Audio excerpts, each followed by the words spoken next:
organised a poetry competition under the theme of ego a while back, and I eagerly set to work on a poem with that theme.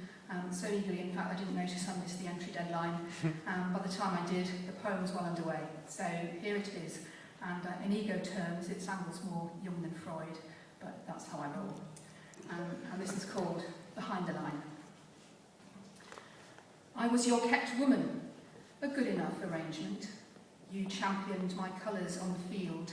I rested in the tent, ready to tend tattered flesh, calm, pacing pride. You were my hero, you said it yourself. And, to be fair, you were generous with your spoils. Our spoils, you said.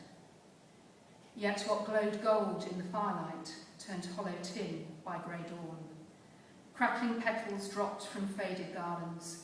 I grew weary of sweeping them up. For there was never an end to this war, no final victory, no talk of truce.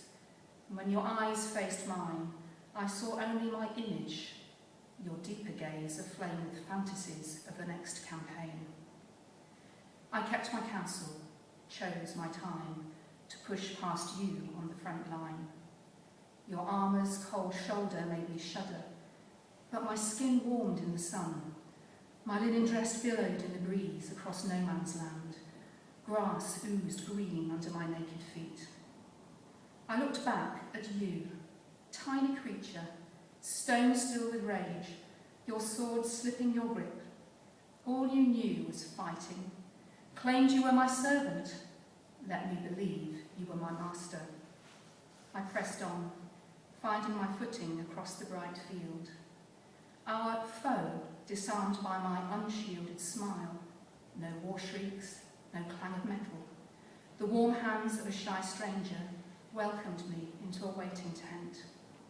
In the clear-eyed gaze of this new alliance, we finally knew ourselves. I'm most fascinated by email communication, that strange mix it is of being very informal and chatty, but also sort of slightly disconnected from sort of face-to-face talk. And I sort of was thinking about this and sort of tried to get an image of it in my mind of how I could encapsulate it. And the image I came up with forms the kernel of this next poem, which is called Talking in Atlantis. Deep-sea diving is not a brave act. Sea air is threateningly thin, offers no net for wild, tumbling words, no cover for self-conscious silence. It takes nerve to stay on deck. Far better to sink below the surface into dark water, seductive, soft, the underwater conversation of email, where gravity is no judge of floating words, whales lumbering glide light as darting minnow messages, where God of time is lavish, letting clumsiest gloved fingers trace coral reefs of tenderness in unrushed fumbling for finesse of phrase, daring the personal touch.